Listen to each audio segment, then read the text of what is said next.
Attendez.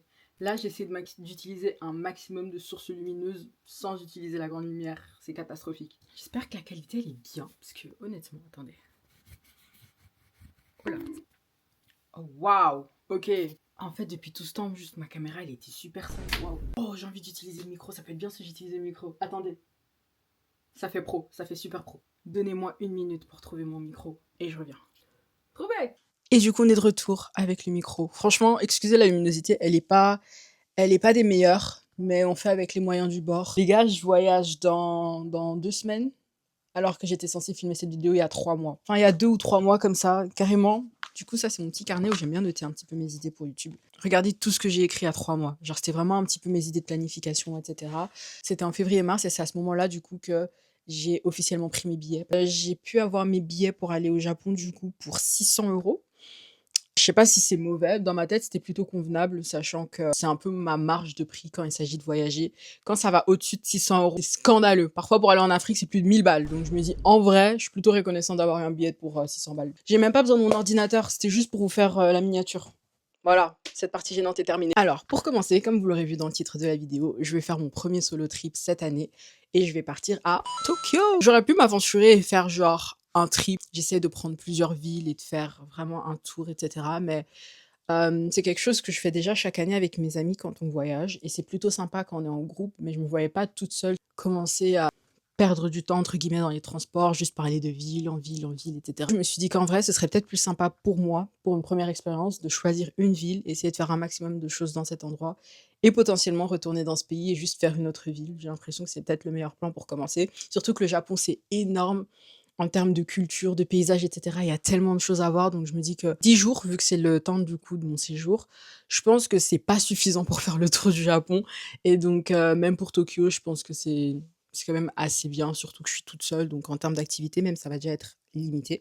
J'espère qu'en termes de lumière, ça va, parce que là, j'utilise ma lampe truc. Je sais pas comment. Il est où mon téléphone? Du coup, ça, c'est moi qui filme avec ma caméra. Et ça, c'est la lumière que je suis en train d'utiliser actuellement. Elle est magnifique. Genre, elle est vraiment super belle.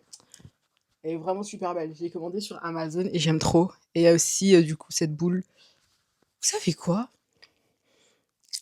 Vous avez rien demandé. Enfin, je sais pas. Je me disperse trop, pardon. Je me suis dit que ce serait plutôt cool qu'on fasse l'itinéraire de mon voyage ensemble. Ce serait pas un itinéraire hyper précis, c'est plus pour avoir une idée générale de comment ça va se passer. J'ai aussi essayé de mettre quelques marges de budget à peu près pour chaque groupe. Par exemple, tout ce qui est shopping, transport, activités, etc. À voir si c'est respecté ou pas. En termes de budget, je vais pas vous mentir, j'ai pas énormément d'argent. J'ai à peu près 2000. Je sais pas si c'est beaucoup, je sais pas si c'est peu. Enfin, je sais pas si c'est beaucoup. MDR, c'est énormément d'argent parce que ça fait plusieurs mois que je travaille et que je mets cet argent de côté. Et donc, on va voir si avec à peu près 2 000 €, j'arrive à faire ce que j'ai envie de faire, sachant que l'un des plus gros postes serait le shopping. En termes de nourriture, bien sûr, j'ai envie de tester ce qui se passe là-bas, mais faut savoir que malheureusement, moi, mon gros problème, c'est que je suis le genre de personne qui est assez picky en termes de nourriture. Je vais manger, bien sûr, je vais goûter plein de choses, etc. Mais c'est pas comme quand on voyage avec des amis, chacun prend des choses différentes et on goûte un peu partout. Moi, je vais prendre des choses qui me paraissent être des valeurs sûres et je vais m'arrêter là. Je vais pas m'aventurer plus loin. Je pars mi-juin à fin juin. Apparemment, c'est à ce moment-là aussi que la saison des pluies commence là-bas, mais aussi qu'il fait très chaud. Je me suis tressée hier. J'ai déjà commencé en fait à faire les préparatifs parce que je pars le 14 juin alors que je termine mes examens le 13 juin. J'ai pas de moment pour me préparer. Il faut vraiment que je fasse ça du coup petit à petit pendant mon blocus et pendant ma session d'examen. Ce qui est pas top. Franchement, j'aurais pu. Mais bon, voilà. Honnêtement, j'ai pris mon billet d'avion avant même de connaître ma date d'examen. Donc franchement, j'aurais pas pu faire mieux en termes de. Vous avez capté. Je me suis dit aussi que ce serait cool que je vous fasse mon profil de voyageur, juste pour que vous captez le genre de personne que je suis en voyage, le genre de personne juste que je suis en général, et comme ça vous savez aussi quel genre d'activité je vais faire. Je me suis dit que ce serait bien aussi de savoir parce qu'il y a beaucoup de gens qui aiment juste partir en vacances, chiller, pas faire d'activité. Il y en a justement qui aiment ne pas avoir de jours off et faire pas mal d'activités. Moi, je suis un peu l'entre-deux dans le sens où quand je voyage avec mes amis, je sais que ça va être full activité. Du coup, je me prépare mentalement à simplement dépenser mon énergie tout le temps. Après, bon, honnêtement, ce qui est cool, c'est que les soirées sont beaucoup plus chill et je pense que je vais garder ça aussi. Après, il faut savoir que moi, je suis le genre de personne qui a une batterie sociale qui est très faible. Donc, même si techniquement, je voyage toute seule et que donc Je devrais pas vraiment avoir beaucoup d'interactions sociales, quoique ce serait quand même cool de pas être trop isolée là-bas. Eh bien, je sais qu'il y aura des moments où je serai fatiguée. Donc en soi, je vais préparer les choses en gros et je pense que les journées qui seront un peu plus chill, ce seront juste les journées où j'irai au musée ou alors je resterai en après-midi à la maison. Du coup là, l'objectif du voyage, ce serait vraiment en entre-deux, entre le fait de faire des activités chill et cetera, mais parfois faire des choses un peu cool parce qu'il y a écrit Disneyland dans mon carnet, hein, donc franchement, à voir si la saison des pluies me le permet, mais j'ai envie de m'amuser quand même. Mon vol part d'ici à 13h et j'arrive à 4h45 à Beijing. OK, je sais pas prononcer le nom de cette ville, my bad. D'ailleurs, je pars avec la compagnie Air China. 9h45 de vol, les gars. C'est pire que pour aller en Afrique, ça, c'est quoi. D'ailleurs, j'ai eu un billet d'avion avec 2 bagages en dessous de ça, c'est incroyable. Franchement, ça, c'est aussi l'un des détails, du coup, qui est assez primordial quand tu décides de partir et que tu sais que tu vas faire beaucoup de shopping. Et du coup, j'ai une escale de 5h10. Donc, OK, c'est l'aller, techniquement, le voyage, il a pas encore commencé et je peux me permettre d'être chill, mais je pense que je vais quand même essayer de prendre un lounge. J'ai fait un abonnement avec Revolut et normalement, je peux avoir des réductions sur les lounges et cetera. Ça peut être sympa. Après, faut pas que je m'endors. Parce que me connaissant, si je m'endors, c'est terminé, les gars. Bye bye le Japon, hein, je reste en Chine et je sais même pas comment je vais faire pour partir. Pour le retour, j'ai 7 heures d'escale. Je pensais que c'était 3. Bah non, c'est 3 heures de vol pour aller jusqu'en Chine et waouh! Waouh! Soyez pas comme moi, soyez sûr que vous puissiez lire les chiffres avant de partir en solo trip. Parce qu'il y a personne qui pourra vous rattraper, hein. Je vais essayer de vous mettre les prix à chaque fois, comme ça vous avez quand même une meilleure idée de ce que ça m'a coûté. Maintenant, on va parler assurance. Comme je vous l'ai dit, je suis le genre de personne qui est un peu dissipée, et cetera. Mais parfois, il y a des choses qui arrivent indépendamment de ma volonté. Donc, si malheureusement il y a des retards ou alors des soucis avec des bagages ou quoi que ce soit, que d'ailleurs je ne souhaite pas, eh bien, j'ai décidé de prendre, une assurance voyage. Déjà, j'ai pris celle avec Revolut qui, du coup c'est pour ça que je vous parlais des lounges et cetera parce que l'une de ces choses, c'est d'avoir, du coup, une assurance pour tout ce qui est bagages, voyages, retard et tout ça. Mais très honnêtement, je ne pense pas que avoir juste une assurance Revolut, ce soit le plus optimal parce qu'ils avaient quand même des marges, je pense qu'il fallait que ton vol, il soit en retard de 8 heures pour qu'il te compense ou faire quelque chose comme ça et je pense que c'est énorme. Donc, je me suis dit que ce serait aussi sympa de prendre une assurance voyage avec ma banque. Comme budget assurance, j'ai mis à peu près 150 euros. Je vais essayer de vous mettre aussi un petit total de ce à peu près, de ce à quoi le total revient avant de partir selon moi. Et comme ça, on va aussi comparer quand on sera sur place, combien ça m'a réellement coûté. Je pense que ça peut être sympa de faire la comparaison. Si je décide de prendre toutes les assurances que je viens de vous mentionner, c'est-à-dire l'assurance assistance personnelle, l'assurance bagages, l'assurance accident de voyage et l'assurance, litige, ça me reviendra un total de 150 € et 9 centimes. J'avais mis un budget de 150 €, donc on est vraiment dedans et comme je vous ai dit, ça couvre à peu près tout, mais je vais pas la prendre aujourd'hui. Eh, je vais pas vous mentir les gars, je vois flou là. J'ai dormi à 2h du matin pour faire mes cheveux hier. Je suis fatiguée, je crois il est 22h, mais j'avais trop envie de filmer cette vidéo. Genre franchement, j'étais en mode si je la filme pas aujourd'hui, je vais pas la filmer à un autre moment. Genre là, je voyage dans une semaine, c'est maintenant ou jamais, vous voyez ce que je veux dire? Ensuite, le permis international. Faut savoir que votre go est permissier depuis peu. Depuis peu, franchement, calmons-nous. Il est vrai que j'ai vu pas mal d'avis mitigés par rapport à cette activité à Tokyo, mais l'une des choses que j'avais vraiment envie de faire, c'était le Mario Kart Tour dans les rues de Tokyo. Et en fait, j'étais mitigée parce que j'étais en mode il y a toujours ce conflit entre, ce qui est bien et ce qui est mal. D'un côté, il est dit que du coup, les gens, du coup, les locaux n'aiment pas trop cette activité parce que bon, eux, ils vivent là, donc voilà, le fait d'avoir des voitures et cetera, des petits zigouins. Je pense que pour eux, le fait de voir des gens qui sont juste là, déguisés en onesie, en train de conduire «Viens, viens, viens», sans sérieux, genre, c'est un peu relou, surtout quand c'est tous les jours. Du coup, j'étais en mode: «Punaise, enfin, je vais pas là-bas pour déranger», mais en même temps, genre, l'activité, elle existe, quoi. Du coup, est-ce que je me prive parce que, par morale, j'ai pas envie de déranger des locaux que je ne connais pas du tout? Ou est-ce que je me dis: «Enfin voilà, c'est 1 heure de ma vie, je le fais, je» les gars, je sais même pas de quoi je parle. Les gars, je vais le faire, sinon j'aurais pas mis permis international. Mais les gars, le permis international, déjà qu'il vaut que 3 ans, il faut payer 38 balles pour il y a des choses vraiment qui m'énervent, hein, parce que ça prouve aussi qu'il faut faire les choses à l'avance parce que comme je vous ai dit, je pars dans moins d'une semaine et je pense qu'il faut 1 semaine pour faire cette demande. Waouh! Faut que je fasse waouh! Faut que je prenne rendez-vous là. Oh my god, cette vidéo, elle va durer 30 ans, excusez-moi. Oui, 38 €, c'est tellement scandaleux! Regardez, 38 € pour un papier. Alors que j'ai déjà payé 38 € pour avoir ma carte. Du coup, mon permis de conduire. Je vais prendre rendez-vous devant vous, sinon je vous promets, je vais pas le faire. Permis de conduire, sélectionner une date. Ok. Est-ce que je peux y aller demain? Donc on y est. Oh my god. Oh wow. La prochaine date disponible, c'est la semaine prochaine. Qu'ai-je fait? Je serais partie, moi. Ouais, c'est pas grave. J'ai déjà eu le cas avec mon permis où parfois ils mettent des dates lointaines, mais si je recheck demain, normalement, ça devrait être ok. Ce sera ok.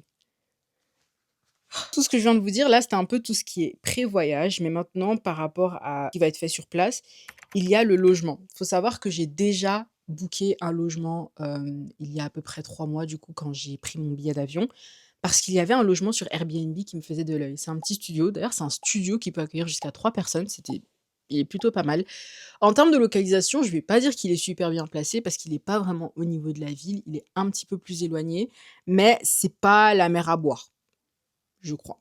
Il y a un arrêt de train, une station de train. C'est un train ou un métro qui passe là? Bref, il y a des transports qui passent à ce niveau-là, donc ça, je m'inquiète pas trop. En termes de budget, ça rentrait dans mon budget parce que pour le logement, je me suis mis un budget de 500 €, ce qui est énorme, je pense. T'as pas besoin de dépenser autant, mais d'ailleurs, on n'arrive pas du tout à ce montant-là. Je vais vous dire le montant exact, sachant que j'ai pas encore tout payé. J'ai payé, je pense, à peu près 100 € il y a quelques mois, et demain, ils vont me débiter le reste. Donc, franchement, moment parfait pour filmer cette vidéo. Du coup, au total, bon, quand même, hein, ça m'a coûté 270 €. Je pensais que c'était moins, mais bon. Sachant que je vous ai dit que je reste 10 jours sur place, et ce logement, je l'ai pris pour 4 jours. 270 € pour 4 jours, waouh! J'espère qu'il sera bien sur place, franchement. Je sais pas à ce niveau-là si j'étais forte ou pas. Honnêtement, j'ai pas cherché pendant longtemps non plus les logements. Le truc, en fait, c'est que je voulais quelque chose qui soit quand même assez lumineux, même si je serais pas tout le temps là-bas en journée. Mais je me suis dit que je voulais que ça paraisse quand même assez sécure. En termes d'avis, il y avait que des bons avis. Et quand je cherchais beaucoup d'autres logements qui étaient peut-être plus près du centre, c'était très, très, très cher. Et sachant que je suis toute seule, je pense pas que ce soit vraiment dans mon intérêt de prendre quelque chose d'hyper cher. Comme je vous ai dit, oui, je recherche le confort, mais en soi, je cherche pas le luxe non plus. Donc voilà. Et ça, ce n'est que pour 4 jours, et ce n'est ni au début ni à la fin. C'est vraiment booké pour le milieu, parce qu'en fait, pour le début et la fin, je comptais tester les hôtels capsules. Une capsule hôtel qui s'appelle 9 Hours. Je pense que c'est un peu connu parce qu'il y a quand même beaucoup, beaucoup, beaucoup d'avis là-dessus. Et en fait, je pense qu'il y en a 2, 3. Et en fait, j'hésitais entre les deux, mais il y en a un qui est 9 Hours Woman. J'ai pas forcément besoin d'être dans un truc qui est que pour les femmes. Mais celui-ci, en termes de localisation, il était beaucoup mieux parce que je suis à Shinjuku. Je suis vraiment en ville et j'ai l'impression que je me sentirais plus à l'aise par là. Et je pense que aussi en termes de navette, on en parlera aussi après, c'était beaucoup plus simple pour moi d'avoir un logement à ce niveau-là. J'ai essayé de vous faire une timeline ici en espérant que vous compreniez. Du coup, moi, j'arrive là-bas le 15. Et je me suis dit que du coup, pour les 2 premiers jours, je vais prendre un hôtel capsule. Déjà parce que j'ai très envie de tester les hôtels capsules, mais aussi parce que je me dis les premiers jours vont être assez chill. Du coup, pour 2 jours, je paye 57 €. Et du coup, ça, c'est pour mon arrivée. Et ensuite, quand je repars, c'est-à-dire du 21 au 23, 24, 55 €. Ce qui veut dire que pour 4-5 jours dans les capsules hôtels, je vais payer 107 €. C'est bien ça, non? C'est-à-dire que là, on est en dessous des 400 balles, donc c'est super. Budget respecté. Le poste nourriture, je pense qu'il sera plus pour tout ce qui est lunch et dîner. Lunch, bien sûr, je mangerai dehors. Dîner, il y a de fortes chances que je prenne à emporter, que je mange à la maison. Parce que moi, le concept de manger toute seule, c'est gênant. Alors que je fais absolument tout toute seule, hein. Aller au cinéma, aller je vais dire au bowling. Qu'est-ce que je vais faire au bowling toute seule?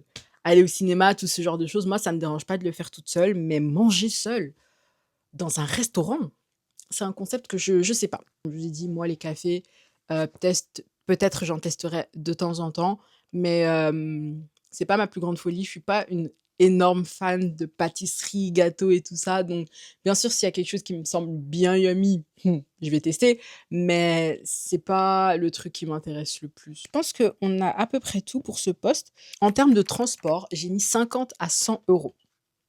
Je m'explique. Ce que j'ai beaucoup vu sur TikTok et principalement sur TikTok, c'était les cartes Suica. En fait, ce sont des cartes qu'on ajoute du coup sur Wallet et ça permet de biper dans les métros, trains et casiers pour valises, ce qui est super pratique parce que ça veut dire que en fait, j'ai pas besoin de payer à chaque fois un ticket avant de prendre les transports. C'est intégré à mon téléphone et du coup, je dois juste biper quand je vais prendre le métro et cetera et les gens disaient que c'était pas super cher, donc c'est super cool. Mais la vérité, c'est que je suis aussi tombée sur un TikTok qui parlait du coup de tout ce qui est location de vélo sur place et moi, c'est un truc que j'adore. Faut savoir que même ici à Bruxelles, je fais tout le temps du vélo. Bon, après ces derniers temps, je marche beaucoup plus parce que j'essaye vraiment d'atteindre mes 10 000 pas tous les jours. Mais si jamais j'ai un imprévu ou alors je sais que je vais être potentiellement en retard si malheureusement je prends les transports, eh bien, juste, je prends le vélo. Et là-bas, ils ont aussi des systèmes du coup de location de vélo, un peu comme Dot, Voy et tout ça. Enfin, c'est aussi pour quelques cents parfois, quelques euros. Donc franchement, je pense qu'en termes de transport, pas besoin d'avoir un budget énorme. Dans tous les cas, c'est vrai que bon, je serai pendant la saison des pluies, donc faut un peu voir comment ça va se passer à ce niveau-là. Ça me dérange pas de pédaler sous la pluie, bon, ça dépend de la violence de la pluie aussi, moi je sais pas comment c'est là-bas. Organisation de mes trajets par quartier pour économiser. Ça, c'est ce que je vais vous montrer après quand on va parler des activités, et cetera, parce que j'ai trouvé une application qui est incroyable. Bien sûr, il y a une version payante, mais la version gratuite, elle fonctionne déjà super bien et c'est une application, du coup, qui permet de faire des itinéraires par jour et comme ça, je suis sûre de rester dans des zones spécifiques et de pas devoir prendre des trajets tout le temps, ce qui pourrait revenir très cher si on les multiplie donc ça aussi, ce serait une manière pour moi d'économiser des sous. Donc maintenant, les choses qui font plaisir, les activités. Pour les activités, j'ai mis 200-300 € mais honnête, je pense que ça va dépasser ce budget. Bah, j'ai mis à peu près des choses. Du coup, j'aime bien les musées, mais faut se calmer, OK? Pas trop de musées non plus. Genre, comme je vous ai dit, moi, il y aura sûrement des journées qui seront un petit peu plus chill et je me suis dit que faire des musées à ces moments-là, ça peut être cool parce qu'un musée, bon, je connais pas la grandeur d'un musée non plus, mais ça prend pas toute une journée. Ça peut prendre une matinée ou une après-midi et donc selon, le musée que je ferai, bah, j'organiserai le reste de ma journée en fonction. Où là, j'ai mis 2 ou 3 musées et apparemment ça coûte entre 5 et 15 €. Certains même sont gratuits ou alors il y aura des expositions. Il faudra que je vois qu'est-ce qui va se dérouler sur place. Apparemment, les temples ou même certains quartiers, parce que ce qui est beau aussi là-bas, c'est que c'est pas forcément dans les musées qu'on va voir des belles choses, il y a aussi juste des quartiers qui sont magnifiques. Eh bien, ça, c'est gratuit, donc c'est plutôt sympa. Et comme je dis, moi, je marche beaucoup. Franchement, comme objectif ici, c'est 10 000 pas. Je crois que là-bas, ce sera 15 ou 20 000 pas par jour. J'ai envie de marcher un maximum, j'ai vraiment envie de voir de belles choses et cetera. Je suis pas forcément dans la photographie, bien sûr, je prendrai des photos, mais je me dis que même pour le plaisir visuel, ça peut être cool juste de bien me promener et cetera. Punaise, ça fait 39 minutes que je filme. What? Du coup, je vais vous citer un petit peu, en gros, les grosses activités que j'ai envie de faire et qui pourraient potentiellement, du coup, me coûter, un peu cher. Ensuite, on va terminer bientôt parce que la vidéo, elle est longue, mais du coup, je vous parlerai vite fait aussi de en termes de shopping, comment je vois les choses et aussi tout ce qui est logistique, parce qu'il y a des petites choses logistiques qu'il faut vraiment que je prévoie. Donc, continuons. Du coup, les grandes activités que j'aimerais bien faire, du coup, comme j'ai dit, il y a tout ce qui est musée. Il y a Mario Kart, j'ai mis que ça coûtait à peu près 150 €. Il y a le baseball, j'ai mis 50 €, mais il faut vraiment en fait que je sois à l'affût et que je sois sur les bons sites au bon moment pour trouver les bons tickets et avoir une bonne place. Donc un un tas de bonnes choses doivent se passer à ce moment-là. J'ai mis Disney, ça coûte à peu près 50 €. J'ai pas compté le trajet, mais apparemment il y a des trains aussi qui permettent d'aller là-bas. Ensuite, il y a le mont Fuji que je voulais faire du coup, comme je vous expliquais, le principe de prendre un car avec un certain groupe et du coup d'aller sur place, c'est ce que je voulais faire pour ça, sûrement vers les derniers jours, comme c'est une activité un peu plus chill et cetera. Et ensuite, j'aimerais bien faire un workshop, que ce soit pour faire des chopsticks, des sushis, du matcha, quoi que ce soit. Juste essayer de faire quand même un petit truc groupé. Comme j'ai dit, l'objectif, c'est pas d'être trop isolé non plus. Maintenant pour la partie shopping. Ah, le budget shopping, j'ai mis 1 000 € point d'interrogation. Est-ce que j'ai 1 000 € à mettre dans le shopping? Nope. Eh, en plus j'ai mis shopping à gars. Même moi, je sais pas, franchement, le shopping, ça va être un gros point d'interrogation. Du coup, j'ai mis que j'allais commencer par les friperies pour déjà de un plus me balader et aussi pour faire le plus de shopping possible à ce niveau-là parce que ça a tendance à être à petit prix. Je vais regarder sur TikTok tout ce qui est bon quartier, etc. J'ai envie de faire le marché aux puces Et comme je vous ai dit, Second Street, franchement, eux, ils vont bien me voir. Et j'ai mis finir avec les plus grands magasins selon le budget qui me reste. Comme ça, je profite aussi un maximum. En termes de cash, j'ai mis que j'allais prendre plus ou moins 200 ou 250 euros. Je vous avoue que je sais pas trop ce à quoi ça équivaut sur place. Voilà, dans tous les cas, heureusement que j'ai ma Revolut. Du coup, je vais utiliser ma carte Revolut comme ma carte de banque là-bas parce que je peux pas utiliser ma carte de banque. Je connais pas du tout les frais quand on est en Asie, donc je préfère ne pas découvrir ça sur place. Oui, apparemment au 7-Eleven, je peux aussi retirer de l'argent, donc il faut juste que je vois à ce niveau-là si ça prend beaucoup de sous ou pas. J'ai mis que j'allais aussi placer le shopping vers la fin du voyage pour profiter un max du séjour. Il est possible que je fasse un petit peu de repérage, mais ça dépend des quartiers dans lesquels j'y suis. Franchement, j'ai pas envie de mettre le shopping au centre de mon voyage. J'ai vraiment envie de prioriser tout ce qui est activités, balades et tout ça. Mais je sais qu'il y aura des petits magasins un petit peu partout. Et maintenant, on va enfin terminer cette vidéo avec la logistique. Je m'attendais vraiment pas à ce que ça dure si longtemps. My bad. Mais si vous êtes encore là, oh, c'est gentil. Il y a aussi tout ce qui est navette et transfert des valises. Un élément qui est très, très, très, très important. Parce que, fun fact, récemment, du coup, j'ai été en voyage avec mes amis. On était au Costa Rica. Et c'est pas forcément le gros détail auquel on avait pensé. Du coup, on est arrivé. Mais le truc, c'est que déjà, de un, on n'avait pas forcément beaucoup de cash. Et de deux, on n'avait pas non plus d'idée de comment ça fonctionnait en termes de conversion, etc. Et donc, on a juste pris le premier taxi. Il nous a pas arnaqué, mais le truc, c'est qu'on a payé 20 $ pour qu'il nous amène du coup chez nous. Et par après, quand on utilisait l'application Uber, et ben, on arrivait du coup à faire le même trajet jusqu'à l'aéroport parce qu'on a dû repartir pour chercher un ami à nous. Et ça nous a coûté 4 euros. Donc franchement, c'est le genre de choses, faut regarder à l'avance. Parce que quand on a un budget serré, j'ai l'impression que c'est vraiment le genre de truc où t'as envie de pleurer après parce que tu te dis, punaise, du coup, j'ai perdu à peu près 15 ou 16 $. Mais du coup, voilà. Du coup, j'ai mis transfert de valise 100 à 150 euros pour ce poste. Pourquoi? Parce que déjà, apparemment, il y a un truc qui s'appelle Airport Limousine Bus, qui est du coup une navette. Ce sont des grands bus, un peu comme tout ce qui est Flixbus, Blablacar, etc. Et étant donné que j'aurais quand même 3 valises, ce serait cool de ne pas devoir les porter partout. Honnêtement, moi, à la base, je vais juste prendre le train. Mais en vrai, sachant tout le voyage que j'aurais fait pour arriver, je pense pas que ce soit le plus optimal. Ensuite, il y a tout ce qui est eSIM. Il faut savoir que moi, de base, quand je voyage, j'utilise YesSIM, mais je pense que je vais comparer parce que, en vrai, à un moment, je suis tombée sur une autre application et ça coûtait beaucoup moins cher. Je me suis dit: «Mais YesSIM, depuis tout ce temps, je t'utilise alors que tu es le plus cher du marché». Faudrait que je prenne le temps, un moment, de comparer à peu près tout. Mais ce qui est bien, encore une fois, grâce à mon abonnement Revolut, on dirait que je suis en train d'en faire la promo alors que techniquement, enfin, je parle juste du bon plan et du fait que ça m'aide quand même pour l'instant. Il y a du coup 3 gigas de d'internet qui sont offerts. Je me suis dit que pour tenir ma famille au courant, pour checker certains petits détails et tout, ce serait quand même intéressant de les avoir. 3 gigas, mine de rien, si tu gardes pas ta 3G allumée, c'est pas non plus, c'est pas très peu. Donc en vrai, je pense que c'est vraiment suffisant pour et c'est du coup quand j'arriverai à Tokyo que je vais acheter ma eSIM. D'ailleurs, en parlant d'arriver à l'aéroport, il ne faut pas de visa pour aller à Tokyo, mais il faut remplir un formulaire d'arrivée, un formulaire d'entrée. Beaucoup de gens disent qu'on peut le faire sur place, mais qu'on peut aussi le faire à l'avance. Je pense que je vais le faire à l'avance juste pour être sûre. Sûrement quand je serai, à l'aéroport le premier jour en train d'attendre, parce que moi j'arrive toujours genre 3-4 heures à l'avance, donc autant utiliser ce temps à bon escient. Ensuite, j'ai mis, taxes. Ça, c'est plus pour quand je suis sur place, mais du coup, garder mon passeport pour tout ce qui est réduction. Guys, je pense qu'on a fait le tour là. J'espère que vous avez aimé cette vidéo. Franchement, je sais pas si elle a été utile ou pas, mais je me suis dit que c'était sympa juste de faire ce truc un peu en mode attente versus réalité, un petit peu dans le même style. J'espère que vous captez ce que je vais dire. Là, c'est comme ça que je me suis préparée pour le premier voyage. Je me suis dit que c'est cool aussi pour moi plus tard de savoir du coup si je me suis bien pris. Bon, clairement, j'aurais peut-être pu prendre un petit peu plus d'avance par rapport à mon permis international et à d'autres petites choses, mais c'est pas grave. Comme on a dit, mieux vaut tard que jamais. Donc voilà. Là, il est 22h17. Je vais aller me coucher. J'ai sommeil. Mais j'espère que cette vidéo vous aura plu et je vous retrouve du coup dans d'autres vidéos ainsi que mon voyage à Tokyo bientôt sur ma chaîne. Bye guys!